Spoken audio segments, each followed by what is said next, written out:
El escritor peruano Enrique Planas ha presentado hace poco su más reciente novela. Se trata de Chicas Bon, publicada por el sello Seis Barral. Se trata de una novela que gira en torno a referentes de la cultura popular como el manga o las películas de espionaje, particularmente la saga de James Bond.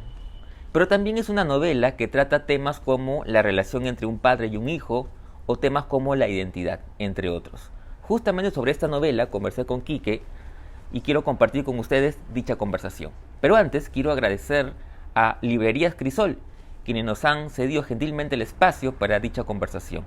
La librería Crisol la pueden encontrar en sus diversas sedes, tanto en Lima como en otras provincias. Y por supuesto seguirla a través de las redes sociales como Facebook e Instagram. Ahora bien, sin más preámbulos, los dejo con la entrevista a Enrique Planas, aquí en Letra Capital.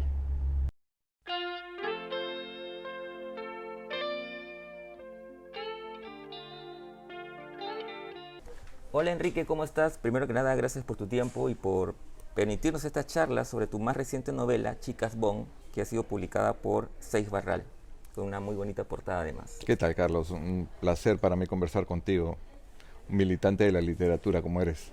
Bueno, yo quisiera empezar la charla primero diciéndote que he disfrutado la novela como suelo hacer con tus novelas. Qué bueno. Eh, pero más allá de algunos temas que quisiera preguntarte, quisiera partir de una curiosidad que para mí casi es una obsesión, digamos, ¿no? Que es el origen, cómo se gestan los libros, es decir, a partir de qué, cuál es el disparador que da pie a esta historia que tiene que ver con James Bond, eh, que tiene que ver con la relación padre-hijo, con otros temas como la identidad y otros de las que ya te voy a preguntar, pero quisiera que me cuentes un poquito primero cómo nace la idea de la novela, ¿no? Mira, yo siempre quise escribir una novela sobre mi relación con mi padre, que es un tema que ya me da un poco de pudor confesar porque se puso tan de moda que, que me deja muy mal, como que con poca imaginación, ¿no? Pero ese era un proyecto que yo quería hacer hace muchísimo tiempo, mucho, mucho, mucho tiempo, antes de que se pusiera de moda el género. Me acuerdo que cuando lo pensaba, una novela de Marcos Gigralt que se llama Tiempo de fuga, si no me equivoco, me maravilló porque es la historia de él que hablaba de su padre, que era un pintor muy desordenado, la pésima relación que mantuvieron, un padre que lo abandonaba continuamente. Y fue ahí que yo dije, me encantaría escribir también una historia sobre mi padre, pero lo malo es que mi padre no era un personaje muy literario, digamos, o sea, no me daba mucho material para novela, pero sí tenía las ganas de no hablar, después me di cuenta de que mi interés no era escribir sobre mi padre, sino la relación, la relación en sí sobre padres e hijos, lo complicadas que son, los personajes que uno tiene que construir, lo que te guardas. Y cuando aparece todo este boom de novelas sobre el padre, tan bien hechas muchas, yo dije, no, ni hablar, de un tema como este no vuelvo, ¿no? Y de ahí escribí un articulito sobre los 50 años de James Bond, para que veas que hace tiempo que estoy hablando de esto, porque acaba de cumplir 60. Escribí una columnita y después esa columna me hizo pensar que podría el proyecto que tenía antes ponerlo encima, ¿no? O que, digamos, las películas de James Bond articularan, ¿no?, la relación padre-hijo, ¿no? Entonces, eso fue como una especie de dos historias que sintonizaron muy bien. Y entonces, investigando, fui un poco engordando el proyecto en las imágenes y referencias, y una cosa me lleva a la otra. Yo creo que escribir es muchas veces hacer conexiones, ¿no?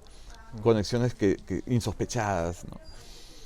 Y nada, entonces hablar de James Bond me llevó a hablar de Japón. Hay una película maravillosa, fallida, pero muy interesante, que solo se vio 2 veces, que filmada totalmente en Japón, filmada en el 57, si no me equivoco,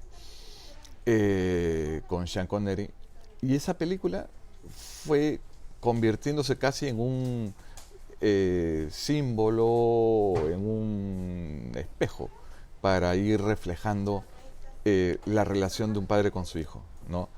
Posteriormente, en Japón, 30 años después, a mí me gusta mucho alejarme lo más posible de mi realidad inmediata para hablar de mi realidad inmediata, ¿no? Y a mí Japón es un espacio ese Japón fantástico, ¿no? Esa ilusión de Japón es el espacio que yo me construyo para imaginar mi momento, ¿no? Ahora, No claro, sé si te he respondido. sí, sí, sí, sí.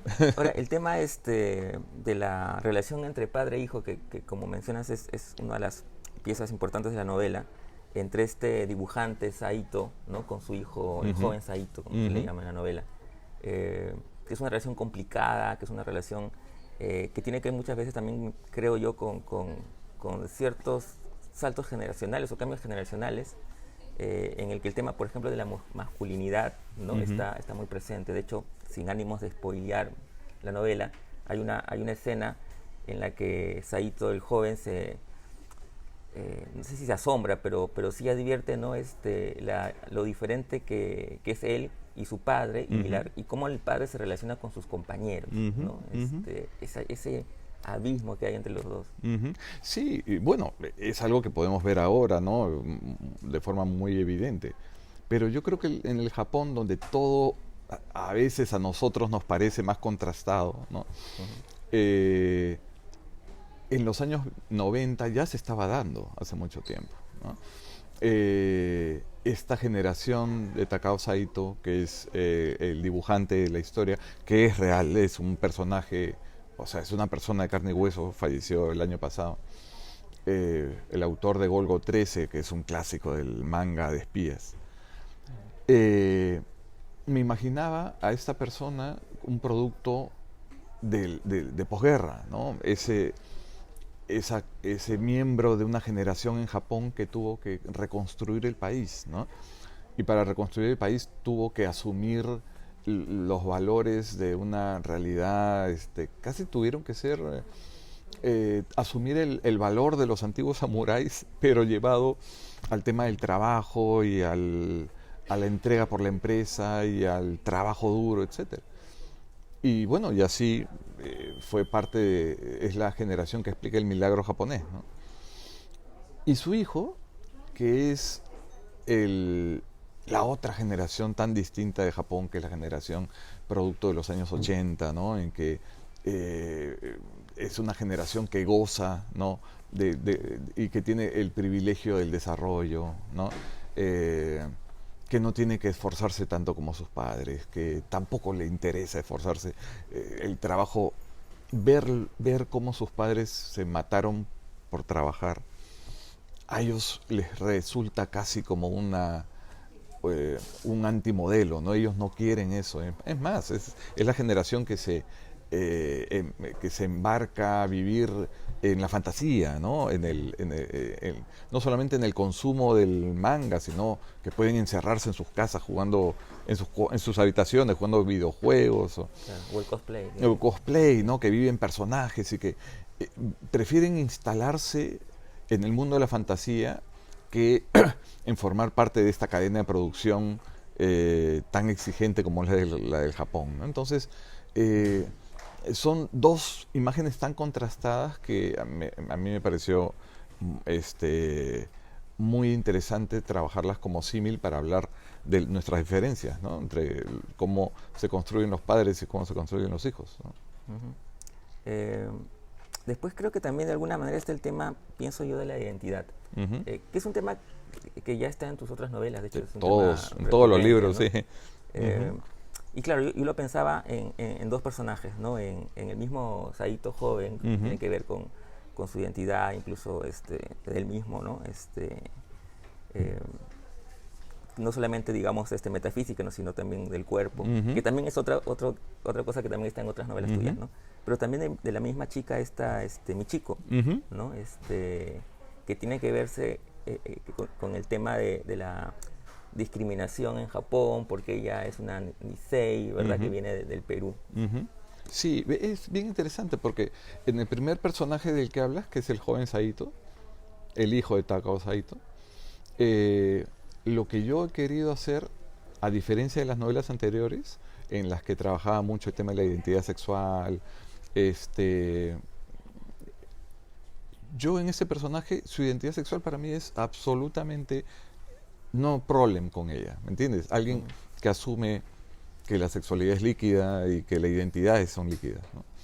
Entonces, Claro, no está conflictuada. no hay Exacto. conflicto en eso, Ujú. ¿no? Hay otros conflictos, pero eso me parece que... Entonces yo quería trabajar ese personaje absolutamente desde el género neutro, ¿no? En el caso de mi chico, es un tema, sí, ¿qué hace un peruano en Japón? Que es, que es algo que cualquier persona que ha vivido afuera se lo repite, ¿no? ¿Qué hago yo aquí? ¿No? Cuando vives en situaciones tan precarias, saltando de techo en techo, tratando de buscarte un mínimo rincón desde el cual poder construir tu proyecto de vida, ¿no? Bueno, eso es lo que quiere ella y eso es lo que busca ella y ella es capaz de hacer lo que hace, ¿no? Ujú. Para poder alcanzar su sueñito, ¿no? Ujú. Y también con ella de alguna manera está el tema, pienso, del pasado, de las marcas del pasado, ¿no? Ujú. Que empata muy bien de hecho, hay una imagen muy bonita en la novela en la que relacionas esta, no sé si técnica japonesa de unir los pedazos rotos con oro, ¿no? Ajá, Y ajá. claro, queda como cicatrices. Ujú. Y la misma mi chico pues tiene cicatrices que evidencian pues su pasado. Así es. Sí, es algo que quise trabajar con cuidado porque eh, ¿cuántos lectores míos pueden decir, ah, ya he leído Kimokawa y después voy a leer Chicas Bond y voy a encontrar nuevamente a mi chico? O sea, no puedo tener ese sueño de pensar de que hay una legión de lectores interesados. Pero en mi caso, desde mi conciencia de autor, yo tenía que tener mucho cuidado con no hacer obvio que el personaje de mi chico de una novela ¿no? Podría ser otro, ¿no? Ujú. Pero por un asunto de decir, mi chico me ha dado tanto, me ha divertido tanto en un proyecto de novela como fue Kimo Kawaii, que ahora quiero seguir con este personaje, ¿no? Entonces, pero no hacérselo obvio al lector, no decirle, ojo, o sea, yo no lo habría dicho jamás así, pero sugerir de alguna manera que hubo una historia en la cual mi chico sufrió un accidente en Lima, ta, ta, ta. No, yo quería que esas cicatrices no tuvieran una explicación muy clara, ¿no? Ujú. Yo creo que en esta novela lo que he intentado absolutamente es no explicar absolutamente nada. Yo creo que las novelas se resienten mucho cuando uno explica, ¿no? Yo quiero siempre sugerir, ¿no? Más que nombrar las cosas, obviamente. Y en este caso, mi chico lleva esas cicatrices. Mi chico es una mujer rota, eh, que busca recomponerse de alguna manera y ella ha encontrado en el manga una ilusión, ¿no? Este, y sí, claro, está esta técnica japonesa maravillosa que es el de unir con oro las fracturas, ¿no? Valorar el kintsugi, ¿no? Valorar la rotura, Ujú. porque para esta técnica es... En Occidente nos encanta eh, resignificar mucho, ¿no? Ujú. A la cultura japonesa, ¿no? Entonces, tú le preguntas a un occidental qué es el kintsugi y te dice, ah, es esa gran filosofía de darle a la fractura, al objeto vida, ¿no? Pasado. Y entonces las fracturas eh, eh, unidas y trabajadas con este, con esta sustancia dorada, ¿no? Es como reivindicar el pasado de las piezas, ¿no? Claro, tú se lo preguntas a un artesano japonés y te dice, estoy uniendo piezas, nada más, ¿no? Ujú. Es mi trabajo, te va a decir. Entonces, negando un poco el misterio detrás, ¿no? Pero si lo vemos, si queremos dedicarnos un poco de tiempo para ver símbolos, sí, el Kintsugi es una maravilla, ¿no? Y nos habla mucho de nuestra misma idea de reciclaje, ¿no? El reciclaje como forma de vida, ¿no? Y qué hacemos con nuestras fracturas, ¿no? Un poco para ir terminando, Quique, me interesa mucho también conversar contigo el tema de la estructura. Porque claro, es una novela que tiene que ver pues, con James Bond, porque el protagonista, bueno, el dibujante le han encargado dibujar pues, esa película que transcurre en Japón, James Bond, pero él sufre un accidente, digamos, de salud y ahí se inicia una pesquisa, ¿no? Que es de alguna también, la novela se vuelve también de alguna manera de espionaje, ¿no? Hay que encontrar el original. ¿Cómo te planteas?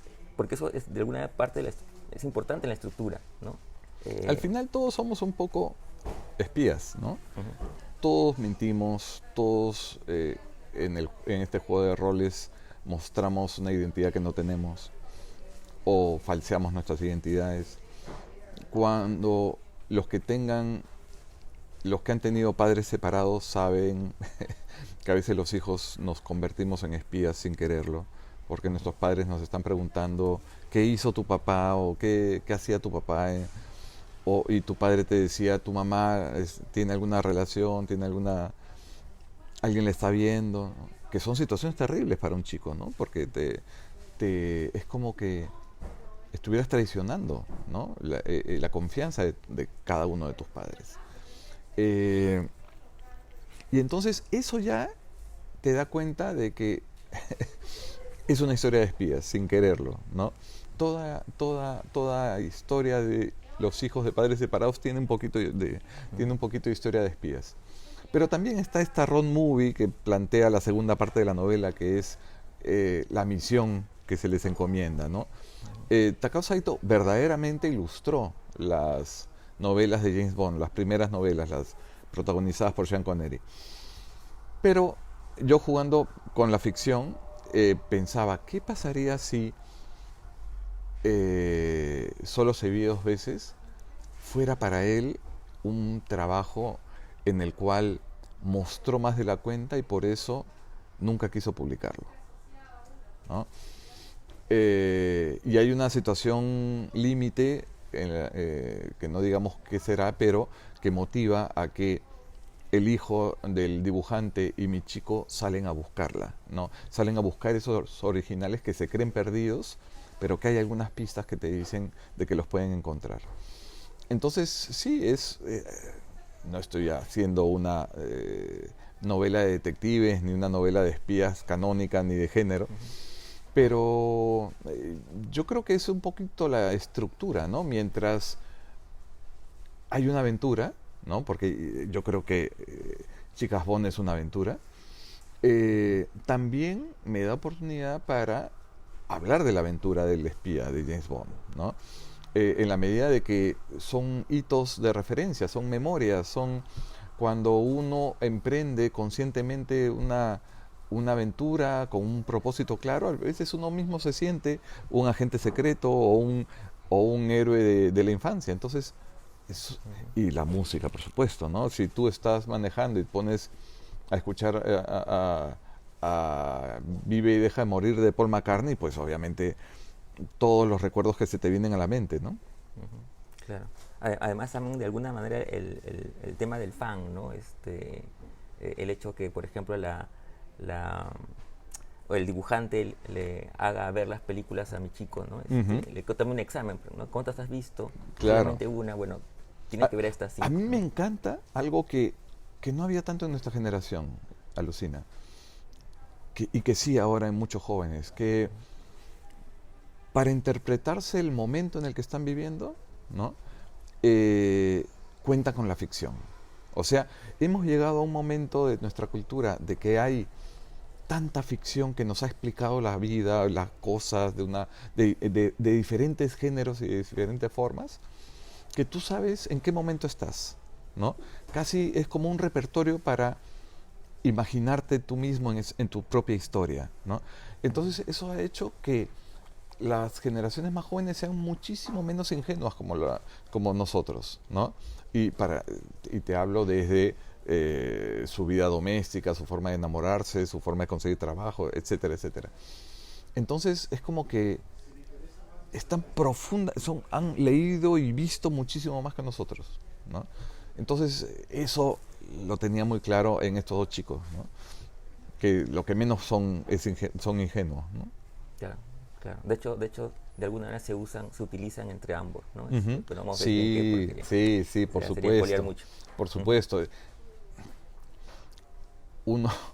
Uno, uno cuando escribe tienes que estar permanentemente pensando en el cuidado que tienes que tener para no caer en la ingenuidad, ¿no? Este, eh, a veces estás tan concentrado en tu historia que te olvidas eh, en qué hace verosímil lo que estás escribiendo, ¿no? Y lo profundamente conectado que tienes que estar a la realidad, a pesar de que no estés escribiendo en un plan realista, ¿no? Entonces, ¿cómo haces para que lo que tú estás escribiendo, el lector, porque el lector es mucho más sabio que uno, ¿no? Esté manteniendo instalado en esa ficción, creyéndose en lo que está leyendo, ¿no? Interesado.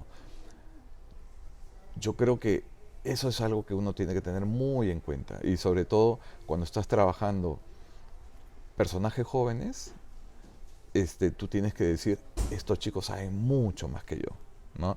Es como los misterios que mi propio hijo, ¿no?, me manifiesta a diario, ¿no? Esa capacidad que uno tiene que hacer para ponerse en su cabeza y decir, ¿qué está pensando ¿no? Y siempre resolver esas dudas con espontaneidad, con humor, con estos juegos que tú me planteas, ¿no? Estas referencias entre ficción y realidad, ¿no? Yo creo que eso te ayuda mucho para no parecer un tonto, ¿no? Ujú. Muchas gracias, Kike. Siempre es un placer conversar contigo. No, el placer es mío. Muchas gracias.